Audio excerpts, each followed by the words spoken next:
Mendham, New Jersey, outono de 1987. A 65 quilômetros das luzes frenéticas de Manhattan, existe uma terra onde o luxo não se contenta em apenas brilhar. Ele vigia. Atrás de portões de ferro batido que parecem repelir o mundo e de árvores seculares que guardam seus segredos, uma estrutura futurista de vidro e concreto se ergue como um disco voador encalhado no silêncio. Chamavam-na de refúgio.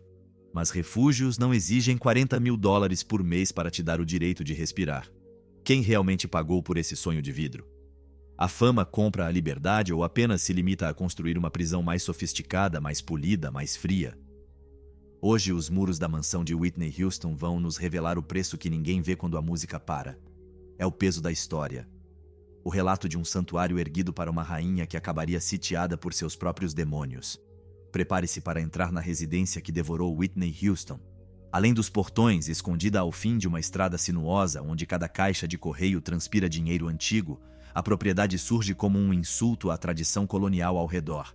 Nenhuma coluna clássica, nenhuma fachada de tijolos polidos pelo tempo. Aqui tudo é curva de vidro, concreto bruto e aço cirúrgico. Uma arquitetura circular que, vista do céu, parece ter sido desenhada para erradicar pontos cegos. É uma regra de sobrevivência simples. Ângulos servem para esconder coisas e aqui não há lugar para se ocultar. 1.200 metros quadrados de arrogância arquitetônica, 5 quartos, 6 banheiros e 13 clarabóias que recortam o teto como pupilas dilatadas observando cada gesto da moradora. A beleza está ali, cortante. Mas a beleza é apenas a embalagem daquilo que está prestes a consumir você. Dezembro de 1987. Whitney Elizabeth Houston coloca sua assinatura ao pé dos contratos de venda. Ela tem 24 anos. Já possui 2 álbuns que colocaram o planeta de joelhos. Seu primeiro trabalho, lançado em 1985, vendeu 25 milhões de cópias. O segundo, sobriamente intitulado Whitney, acaba de entrar diretamente no primeiro lugar, forçando a indústria inteira a curvar a espinha diante da primeira mulher a estrear no topo da Billboard 200. Os prêmios se acumulam, os contratos publicitários chovem, os cheques parecem nunca ter fim. No entanto, quando ela se presenteia com essa fortaleza por $2.700.000, o mundo vê apenas um troféu. Ninguém vê a máquina, pois aquela casa não era um endereço, era um ecossistema completo, uma besta faminta que exigia ser alimentada todos os dias, e ninguém se sentou com aquela jovem de Newark para lhe explicar o apetite insaciável de um domínio como esse. Por fora, o projeto é uma declaração de guerra ao banal. Eu cheguei. O telhado plano, pontuado por cúpulas de vidro, inunda o interior com uma luz crua durante o dia, não deixando espaço para a sombra. As paredes de vidro refletem a floresta ao redor, criando a ilusão de que a casa está camuflada em seu próprio luxo. Mas o vidro e o concreto não são apenas uma questão de estética. O vidro é um custo, o concreto é um fardo. O futuro, quando se torna uma estrutura habitável, cobra juros abusivos. Antes de descobrirmos o horror que se escondia por trás desses sorrisos de fachada e desses muros transparentes. Junte-se ao nosso círculo para não perder nada desta ascensão em direção ao abismo. Assim que se cruza o limite da entrada, compreende-se a magnitude da armadilha. Não é uma casa com dimensões de mansão, é um cenário projetado para um amanhã que já não existe. O hall é circular, o mármore desenha padrões geométricos de uma elegância clínica quase glacial. E há aquele detalhe que ninguém havia antecipado, mas que se tornaria o mais cruel dos espelhos para uma voz como a de Whitney, a acústica. As curvas devolvem o som com uma precisão sobrenatural. Ela podia ficar no centro daquele hall e cantar, e o som retornava para ela como se a própria casa lhe respondesse. É o sonho de qualquer artista. Uma morada que te aplaude, que te envolve, que se torna, pouco a pouco, o único lugar onde você acredita ainda controlar sua própria vida. À esquerda, a sala principal impõe sua volumetria.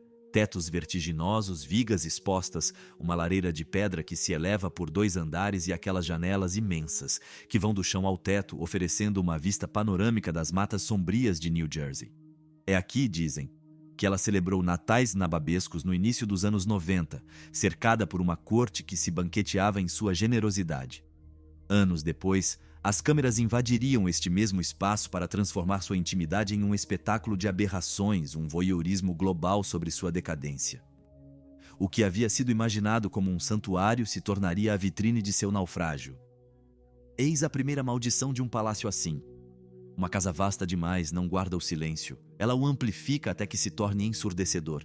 Até a sala de jantar formal obedece a essa geometria implacável. A mesa segue o círculo do cômodo como se a arquitetura insistisse que ninguém pudesse se refugiar em um canto para retomar o fôlego. Tudo permanece exposto. Whitney teria confessado em uma entrevista com uma voz que já traía um certo cansaço que essa casa não permitia segredos. Ela ainda não suspeitava que seus segredos acabariam por impregnar cada poro do concreto e que a transparência de suas janelas terminaria sendo sua maior fonte de terror. Pois por trás do vidro, o mundo esperava, enquanto lá dentro as paredes começavam a sussurrar o preço real de sua glória. Essa frase tem a elegância dos dias de triunfo, mas ganha uma ressonância fúnebre quando o topo começa a desmoronar sob seus pés. Porque os segredos não evaporam quando não há cantos para escondê-los. Eles se espalham, estagnam, infiltram-se no concreto. A cozinha, o ápice da modernidade em 1987, já não passava de um vestígio incômodo na aurora dos anos 2000. Whitney tenta desesperadamente ajustar o presente a esse futuro já fora de moda. Ela reforma 1, 2, 10 vezes. Quebra-se o mármore, substitui-se o inox, trocam-se as luminárias como se cada modificação fosse uma promessa de redenção. Um pacto assinado com o destino para recomeçar do zero. Mas uma reforma nunca apaga o que já cruzou a soleira. Ela apenas torna mais cara a manutenção do que já está quebrado por dentro. No segundo andar, a intimidade é um conceito que perde o fôlego. A suíte principal ocupa uma ala inteira, com um closet mais vasto do que a maioria dos apartamentos luxuosos de Manhattan. O banheiro de mármore é um templo de vapor, hidromassagem e varandas privativas. Mas os outros quartos, inicialmente previstos para convidados ilustres, acabam acolhendo uma rotina que Whitney nunca inscreveu em seus contratos. O pessoal de serviço, os guarda-costas, os assistentes das sombras, os parentes que se instalam e não partem mais, os amigos de amigos.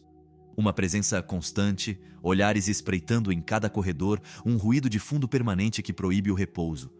E então há aquelas 13 clarabóias. De dia são o símbolo do prestígio, inundando a mansão de claridade. À noite, elas se transmutam.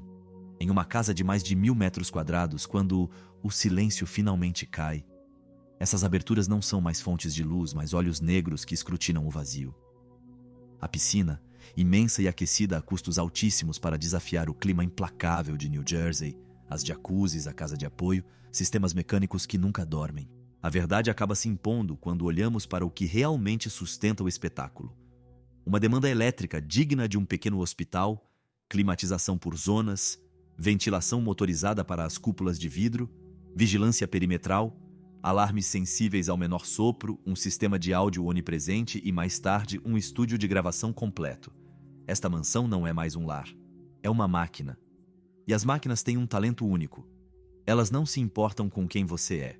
Elas exigem apenas combustível. Whitney nasceu em Newark em 9 de agosto de 1963. Cresceu entre dois mundos, o rigor da igreja, o fervor do gospel e o apelo magnético das noites de Manhattan. Sua infância não foi um conto de fadas protegido por jardins franceses. Foi uma vida apertada, barulhenta, marcada pelas contas e pela falta de espaço. Para uma mulher vinda desse mundo, o dinheiro não é apenas um número, é um botão de ejeção. É a chance de construir um universo onde ninguém dá ordens, onde se pode caminhar descalça sobre mármore aquecido e cantar às 3 da manhã sem que ninguém bata na parede.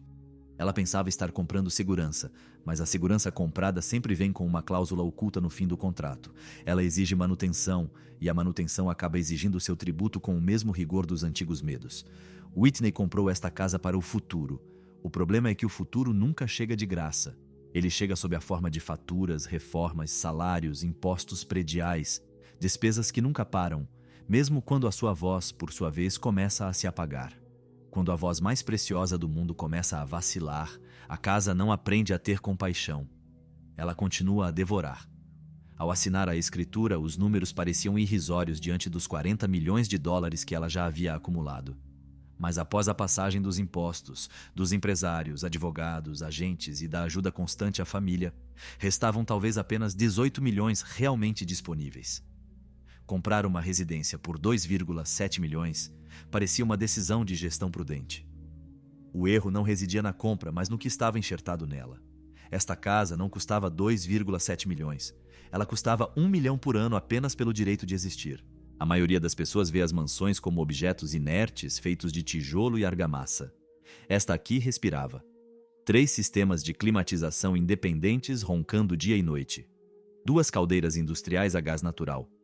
Uma rede elétrica superdimensionada onde centenas de amperes circulavam sem descanso. Em meses comuns, a conta de luz ultrapassava os $4.000. No inverno, saltava para 7 mil. O gás podia atingir 8 mil dólares mensais, a água 2 mil.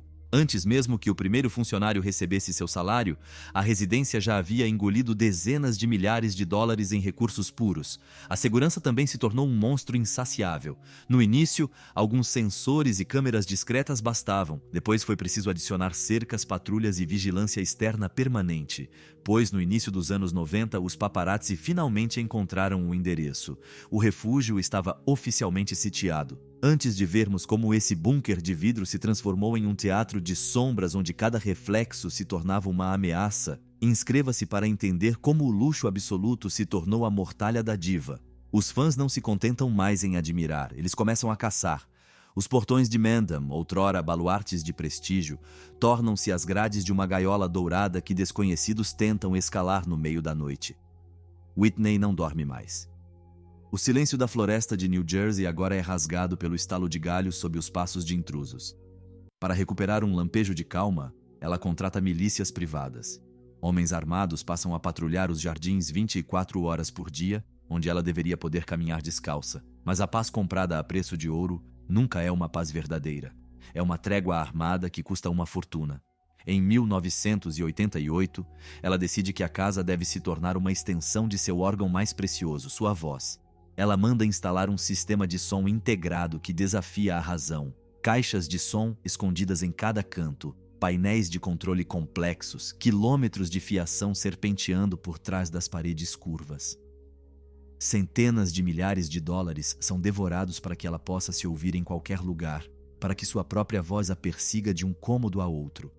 É uma ideia magnífica no papel, uma maneira sofisticada de nunca apagar as luzes do palco. Na realidade, é o início de uma obsessão onde não se pode mais escapar do reflexo sonoro de si mesma. A suíte principal é devastada para ser reconstruída segundo seus novos caprichos. O minimalismo das origens a sufoca. Ela quer madeira nobre vinda do Brasil para aquecer o mármore frio demais. Uma nova lareira monumental. Um closet iluminado como uma vitrine da Place Vendôme. A banheira é importada da Itália, uma peça única esculpida em 3 blocos de pedra maciça. Cada decisão estética esconde uma fatura invisível. Mais superfície para polir, mais sistemas para alimentar, mais dependência dessa estrutura que se torna cada vez mais exigente. Então, vem o ano de 1992, o ano da virada. Whitney se casa com Bobby Brown nos jardins da propriedade. Não é um casamento, é uma coroação orquestrada para as câmeras. Centenas de convidados, flores raras transportadas em aviões inteiros, uma exibição de riqueza que representa em um único dia o ganho de uma vida inteira para um mortal comum. Mas a mansão, já vasta demais para uma só mulher, deve agora abrigar 2 temperamentos explosivos, 2 egos desmedidos, 2 mundos que colidem. Bob não chega sozinho. Ele traz consigo uma corte de parasitas, primos distantes, amigos de infância, aproveitadores que não trabalham, mas consomem com um fervor religioso. Sob o impulso dessa nova corte, a casa sofre novas mutações. Instala-se uma sala de jogos, um bar digno de uma boate, uma sala de cinema privada no subsolo. Equipamentos caríssimos que quase nunca são usados, mas que devem ser mantidos em estado de funcionamento permanente para manter a ilusão de poder. O luxo não custa caro na compra, custa caro porque exige existir mesmo quando não serve para nada. Em meados dos anos 90, Whitney se recusa a deixar seu bunker para gravar.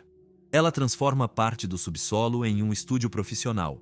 Cabine vocal de última geração, isolamento acústico absoluto, consoles de mixagem de 40 canais, microfones de coleção. Somas astronômicas são investidas em um lugar que, ironicamente, permanecerá mergulhado no silêncio durante longos meses de crise. O jardim, por sua vez, torna-se um canteiro de obras sem fim. Paisagistas redesenham as colinas, plantam árvores ornamentais e roseirais que exigem um sistema de irrigação computadorizado digno de um campo de golfe de luxo. A cada primavera, novas flores, a cada outono, podas milimétricas, a cada inverno, proteções caras contra a geada. A natureza, uma vez domesticada, torna-se também ela uma credora implacável. Enquanto o mundo contempla as capas de revistas e os sucessos de bilheteria, a rotina dentro da vila começa a se deformar. As discussões explodem, as noites se alongam e certas substâncias fazem sua entrada. A cocaína não pede licença. Ela não chega com um aviso luminoso. Ela entra como uma mera convidada, discreta, antes de se instalar como a verdadeira dona da casa. Quando duas pessoas consomem juntas, sob o mesmo teto, as barreiras desmoronam. O dinheiro começa a sair em espécie, em maços de 1.000, 5.000, 10.000 dólares, sem recibos, sem contabilidade, apenas uma evaporação constante. Whitney ainda ganha milhões, mas agora os gasta mais rápido do que eles entram. E a mansão, por sua vez, não negocia. Ela não se importa com turnês canceladas, ela ignora as cordas vocais que se desgastam sob o efeito dos excessos. Ela só conhece datas de vencimento. Este lugar, que deveria simbolizar a vitória suprema, começa a agir como uma contagem regressiva gigante. Cada clarabóia deixa o sol entrar sobre tapetes que se desgastam. Cada parede de vidro reflete uma floresta que não dá a mínima. Tudo permanece oficialmente magnífico. E é exatamente isso que torna a situação cruel. Por fora, nada parece ter mudado. Por dentro, o custo da sobrevivência já superou os rendimentos da estrela. O colapso não ocorre com um estrondo de vidro quebrado. É uma erosão, lenta, silenciosa, invisível para a vizinhança. No final dos anos 90, os álbuns ainda vendem, mas o milagre começa a desaparecer. 10 milhões de cópias não bastam mais para alimentar o estilo de vida de uma mulher que conheceu os 25 milhões. A indústria muda, o público se cansa, mas o orçamento da vila de Mendham permanece fixo. Whitney continua vivendo como se estivesse no topo absoluto, pois admitir o contrário seria confessar que o fim está próximo. Aqueles que atingem os picos jovens demais nunca aprendem a descer os degraus. Eles só conhecem a fuga para frente, ignorando que cada passo adicional os aproxima do precipício financeiro. A residência continua a exigir seu tributo de sangue financeiro, mais de $1 milhão por ano apenas em salários, serviços públicos, impostos prediais, manutenção técnica, seguros e contratos de conservação. Mas o apetite de Whitney não para nas fronteiras de New Jersey. Ela mantém um império de propriedades como quem mantém caprichos, um apartamento de vidro em Manhattan, uma residência em Atlanta ligada à sombra de Bob, equipes de segurança espalhadas, assistentes, motoristas, funcionários de turnê que esperam por um sinal que não vem mais. O império pessoal tornou-se um monstro maior do que a gaiola que o contém, superando em muito a capacidade de sua proprietária de alimentá-lo. Na intimidade abafada dos cômodos fechados, a cocaína deixa de ser uma pontuação festiva para se tornar uma rotina de trabalho. O corpo muda, o humor se fragiliza, a voz perde sua lendária previsibilidade. Os cancelamentos de shows se multiplicam, atingindo a indústria como trovões.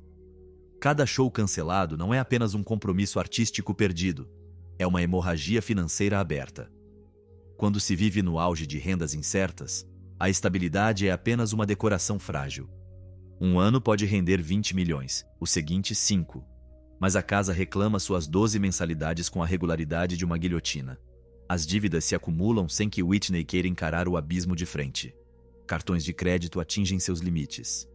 Pequenos empréstimos servem para tapar buracos que logo se tornam valas comuns financeiras. É a estratégia clássica das quedas de grande altitude. Usar o dinheiro do futuro para estancar o sangue do passado. Cissy Houston, a mãe, observa esse naufrágio à distância com um desespero que se transforma em fúria. Mulher de fé, disciplinada, acostumada à dignidade da escassez, ela compreende o que a filha se recusa a ver. O talento nunca substitui o controle. No início dos anos 2000, Cissy impõe a intervenção de um administrador financeiro externo para auditar as contas. Um contador forense. Um homem de números sem amarras emocionais, um carrasco de papel. O primeiro relatório é uma sentença de morte social. Whitney vive milhões de dólares acima de seus meios reais. A reação da estrela não é de alívio, é uma raiva incandescente. Ela se sente traída, vigiada, rebaixada ao posto de uma criança proibida de usar sua mesada. Ela demite o administrador. Cissy o recontrata. Whitney o expulsa novamente. Esse balé grotesco dura meses, até que Cissy impõe um ultimato seco: aceitar ajuda ou ver os muros desabarem. Whitney cede, mas sem convicção, como quem assina uma trégua que pretende trair. A auditoria revela uma realidade muito mais sórdida do que a simples má gestão. Cartões de crédito foram abertos no nome de Whitney sem sua autorização. Dívidas foram contraídas por Bob nos cantos sombrios da cidade. Pagamentos recorrentes são feitos a desconhecidos cuja função ninguém sabe explicar. É um vazamento em um casco de navio em plena tempestade. As primeiras medidas de salvamento são humilhações diárias para uma mulher que nunca aprendeu a dizer não. Funcionários são demitidos em ondas, os jardins são simplificados até a indigência. Alas inteiras da mansão são condenadas, mergulhadas no escuro para economizar no aquecimento. O chefe particular é dispensado. Agora pede-se comida rápida onde antes se servia caviar. Não são detalhes. São os sintomas do fim de um mundo. A mansão começa a encolher, não fisicamente, mas funcionalmente. Portas são trancadas, cômodos ficam obscuros, móveis preciosos são cobertos por lençóis brancos como em um hospital de campanha. O Palácio da Expansão agora opera em modo de sobrevivência. Mas mesmo com esses cortes drásticos, os números continuam estrangulados. Reduzir as despesas não resolve um problema de estrutura. Apenas oferece uma ilusão de controle temporário. Whitney ainda se recusa a vender. Vender seria confessar ao mundo inteiro, aos seus fãs, aos seus inimigos, que ela fracassou. Para aquela cuja própria identidade é ser a maior de todas, o fracasso não é uma opção psicológica. Então vem a solução mais fácil, a dos condenados. A hipoteca. Whitney contrai um empréstimo massivo usando Mendham como garantia. O dinheiro flui, as dívidas urgentes são quitadas, retoma-se o fôlego por um instante. Mas um novo monstro sentou-se à mesa, os juros. A casa, que já custava uma fortuna, torna-se um fardo insuportável. A esta altura, a mansão deixou de ser um símbolo de conquista para se tornar uma âncora. Pesada demais para ser carregada, preciosa demais para ser abandonada. Whitney continua vivendo lá dentro, cercada por muros de vidro que mostram a floresta, mas não mostram saída alguma. Antes de descobrirmos como o silêncio da voz acabou selando o destino desses muros, junte-se a nós para não perder nada desta tragédia moderna. Quando a hipoteca entra em cena, a lógica interna muda. Todo mês, além da eletricidade, do gás, da água, da manutenção residual e dos impostos, um montante fixo e astronômico parte em direção ao banco, sem emoção, sem atrasos possíveis. Whitney tenta, então, fazer o que sempre fez quando o chão fugia aos seus pés: trabalhar. Ela aceita projetos que teria desprezado outrora. Aparições em programas, entrevistas promocionais, eventos públicos. Mas trabalhar exige ser funcional e Whitney não é mais. Sua voz, seu ativo mais precioso, seu seguro de vida, é agora um instrumento desafinado. Em certos dias ela ainda surpreende com um lampejo de genialidade. Em outros a voz simplesmente se recusa a responder. Os produtores percebem, as gravadoras se preocupam, e o telefone, esse barômetro da glória, começa a tocar menos. O silêncio se instala nos corredores de mármore e pela primeira vez, a mansão parece maior do que a lenda que nela habita.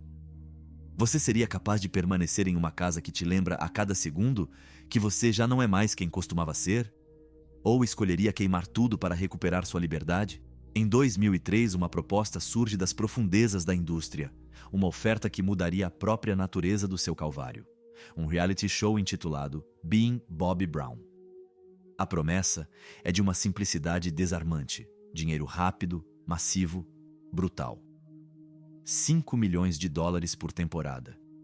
Para uma mulher cujo equilíbrio emocional vacila tanto quanto suas contas bancárias, isso parece uma boia de salvamento. Não é mais preciso alcançar a nota perfeita. Não é mais necessário se esgotar para entregar um álbum de platina.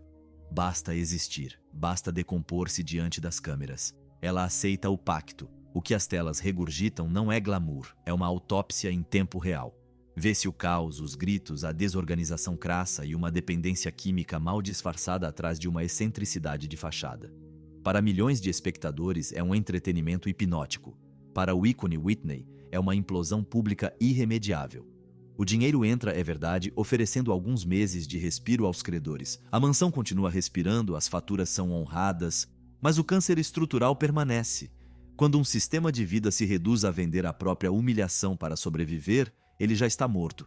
Apenas ainda não sabe disso. Após a passagem devastadora das câmeras, o prestígio evapora. As marcas de luxo desviam o olhar, os convites tornam-se raros. Whitney tenta, então, monetizar os restos de seu próprio mito. Ela aluga os muros de Mendham para sessões de fotos de moda, mas se recusa a aparecer pessoalmente. Envia representantes, impõe regras dignas de uma ditadura no exílio. Proibido filmar áreas degradadas, proibido falar com os funcionários, apenas 2 horas de presença. Cada sessão rende dezenas de milhares de dólares. O suficiente para tapar uma rachadura, mas não para impedir que a barragem ceda. Antes de descobrirmos como esta fortaleza de vidro se tornou o teatro de uma ironia macabra, junte-se ao nosso círculo para entender a queda dos deuses modernos. A ironia atinge o ápice quando um estúdio independente aluga a propriedade para rodar um filme de terror. Uma crueldade que nenhum roteirista ousaria inventar. Atores fingindo terror em um lugar que já havia se tornado um inferno bem real para sua proprietária. Durante as filmagens, Whitney se refugia em um hotel. Ela não suporta ver estranhos pisoteando o que ela ainda chama de lar, mas precisa desesperadamente do cheque deles. Em 2007, o divórcio de Bobby Brown desfere o golpe de misericórdia. É uma guerra de trincheiras, cara, amarga, povoada por advogados e acertos de contas. Bob sai com uma soma considerável. Whitney sai endividada e esvaziada de sua substância. A residência, outrora palco de seu conto de fadas, está agora assombrada. Os quartos onde os golpes foram desferidos, os banheiros onde as overdoses beiraram o fim, os corredores onde sua própria filha a encontrou inconsciente. Cada espelho da casa parece devolver a imagem de uma mulher que ela não reconhece mais. Em 2009, ela tenta um último retorno com um álbum que vende honestamente, mas o milagre está quebrado. A turnê de 2010 é um desastre sem precedentes. As críticas são impiedosas. Vídeos circulam pelo que já se chama de internet, mostrando uma lenda incapaz de carregar o próprio nome. A casa ainda está lá, impecável vista da estrada, mas por dentro não passa de um fardo de chumbo. Em 2011, o mecanismo para subitamente. Whitney para de pagar a hipoteca. 14 meses de silêncio total. O banco, que não tem ouvidos para a música, inicia o processo de execução. O símbolo de sua ascensão está oficialmente a um passo de ser apreendido. Ela tenta vender, anuncia um preço arrogante para salvar as aparências, mas o mercado não perdoa o desespero. O valor despenca, desmorona, evapora. A venda final se conclui por uma fração do que ela investiu. Entre a compra, as reformas suntuosas, os juros e a manutenção, a perda é colossal. Whitney deixa Mendham sem alarde, sem adeus, sem discursos. A mulher que acreditava ter erguido um santuário cruza o limite da entrada pela última vez, saindo pela mesma porta que atravessara décadas antes, convencida de ter vencido o destino. Mas a residência, por sua vez, sobrevive. Ela sobreviverá sempre, pois as casas não sentem nada. Apenas os seres de carne se quebram contra o mármore. Após sua partida, a vila entra em uma fase puramente contábil. O primeiro comprador é um incorporador imobiliário de alma gélida. Ele não vê o rastro de uma diva. Ele vê metros quadrados, potencial de loteamento e lucro futuro. Seu plano é cirúrgico. Demolir a estrutura futurista, fragmentar os hectares em lotes medíocres e vender cada pedaço a quem pagar mais. Financeiramente é lógico. Historicamente, é uma execução sumária. A comunidade de Mendham se insurge, inicia processos, adia o prazo, tentando desesperadamente proteger uma testemunha silenciosa que se recusa a falar. O vidro e o concreto de Mendham permanecem ali, imóveis sob o céu cinzento de New Jersey. Eles nos lembram que o sucesso não é um refúgio, mas um predador que espera você parar de cantar para começar a te devorar. A mansão de Whitney Houston não era uma casa. Era um espelho grande demais para uma só mulher, um monumento à glória que acabou se tornando seu próprio túmulo de luz. Durante quase 2 anos intermináveis, a mansão de Mendham afunda em um inferno jurídico. Uma zona cinzenta onde o tempo parece ter parado. A poeira se acumula sobre o mármore. O silêncio devora os corredores e a edificação espera, resignada, para saber se terminará em escombros sob as mandíbulas das escavadeiras ou se continuará a existir. Finalmente, ela sobrevive. Mas não se engane. Não é por respeito à memória de Whitney, nem por amor à arquitetura. Ela sobrevive porque um predador mais astuto surge antes dos demolidores. Um homem de negócios vindo do setor de tecnologia e entretenimento. Um homem que não vê uma morada, mas uma engrenagem. Para este novo proprietário, a vila não é um lar em potencial, é uma unidade de produção. Ele investe milhões em uma restauração cirúrgica. Arranca os velhos sistemas elétricos, moderniza a climatização, reforça as estruturas vacilantes e substitui cada peça obsoleta por versões de alta eficiência. Ele preserva o desenho original, as curvas, aquelas famosas paredes de vidro, mas retira tudo o que fazia a propriedade sangrar financeiramente. Onde antes existia um organismo ineficiente e emocionalmente ruinoso, ele faz nascer uma máquina otimizada. A mansão reabre suas portas com uma função radicalmente diferente. Não é mais uma residência. É um espaço para eventos corporativos, retiros para executivos de alto escalão, produções audiovisuais e casamentos de luxo. Agora, cada dia tem seu preço de locação. Cada canto é regido por um contrato, cada metro quadrado é vigiado por um manual de instrução rigoroso. O mesmo edifício que ajudou a triturar uma das maiores vozes da história gera hoje centenas de milhares de dólares por ano. Não porque se tornou mais belo, mas porque deixou de ser um sonho. Tornou-se um negócio. Os salões onde Whitney ensaiava seus voos vocais tornaram-se salas de reunião assépticas. O estúdio onde ela gravava suas demos mais íntimas serve agora como sala de conferência para empresas que movimentam bilhões. Os jardins onde a pequena Bob Christina corria outrora são, hoje, o cenário prefabricado para fotos de noivos que jamais saberão quem pisou naquela grama descalça décadas antes. Em algum lugar, em uma parede discreta da propriedade, uma pequena placa menciona sobriamente que Whitney Houston viveu ali. Nada sobre o vício, nada sobre a violência, nada sobre o colapso financeiro. A história oficial é limpa, neutra, digerível. A verdade é um peso grande demais para servir de decoração. Whitney Houston apaga-se em 11 de fevereiro de 2012, em um quarto de hotel em Beverly Hills. Um afogamento acidental, drogas no sangue, a solidão como única testemunha. Ela tinha 48 anos. 3 anos depois, sua filha, Bob Christina, morre em circunstâncias de uma semelhança aterradora. Uma banheira, substâncias, o silêncio, 2 gerações ceifadas pelo mesmo roteiro, 2 silêncios definitivos. Enquanto isso, a mansão de Mendham permanece de pé, magnífica, funcional, lucrativa. Este é, sem dúvida, o detalhe mais perturbador de toda esta epopeia. O problema nunca foi o edifício. O problema era a ilusão. A ilusão de que o sucesso é sinônimo de liberdade. A ilusão de que o dinheiro pode substituir uma estrutura emocional. A ilusão de que construir algo imenso significa estar protegido do mundo.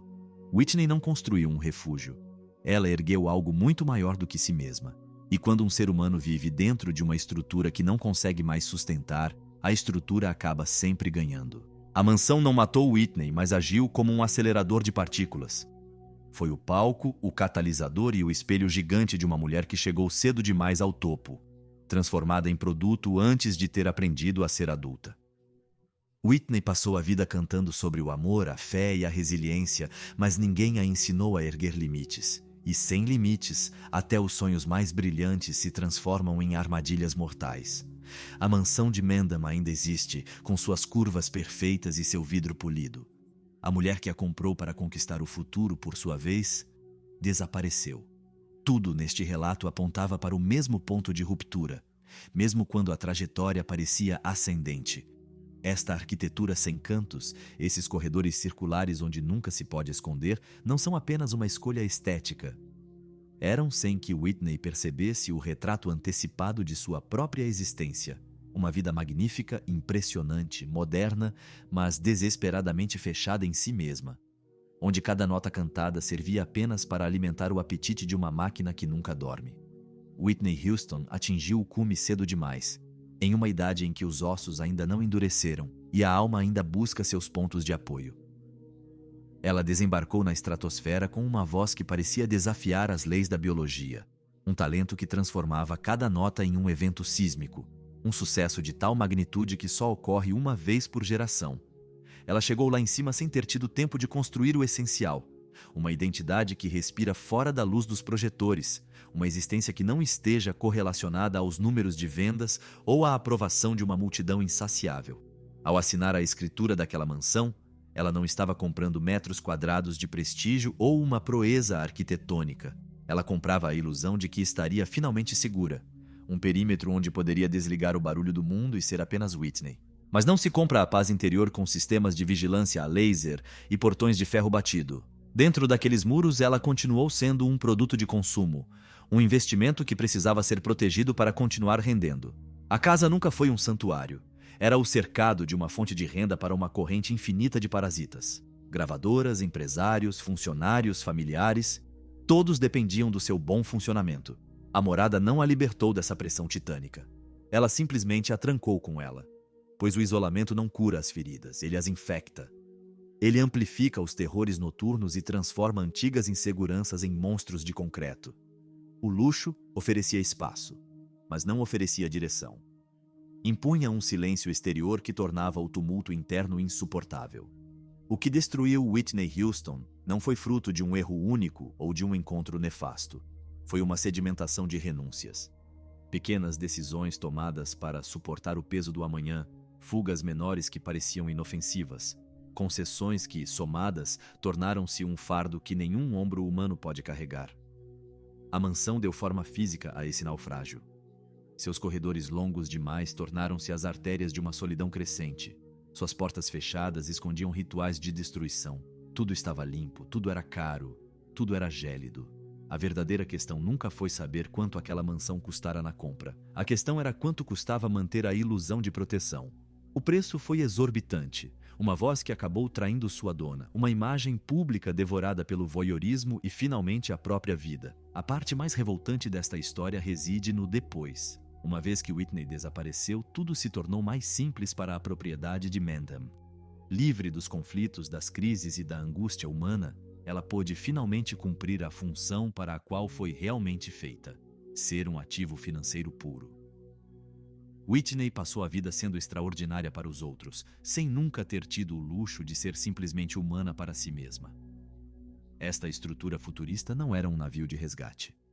Era um espelho sem reflexo. Chegar ao topo não é um fim em si mesmo. É o momento em que a conta começa a chegar. Whitney Houston apagou-se em uma noite de fevereiro. Mas a mansão continua brilhando sob o sol de New Jersey. Imóvel, rentável, magnífica. Ela permanece ali como um aviso silencioso para todos os que confundem sucesso com liberdade. Ela nos lembra que podemos construir o mais belo dos paraísos, mas, se esquecermos de construir o ser que deve habitá-lo, não estaremos erguendo nada além de uma prisão que aprendeu a se disfarçar.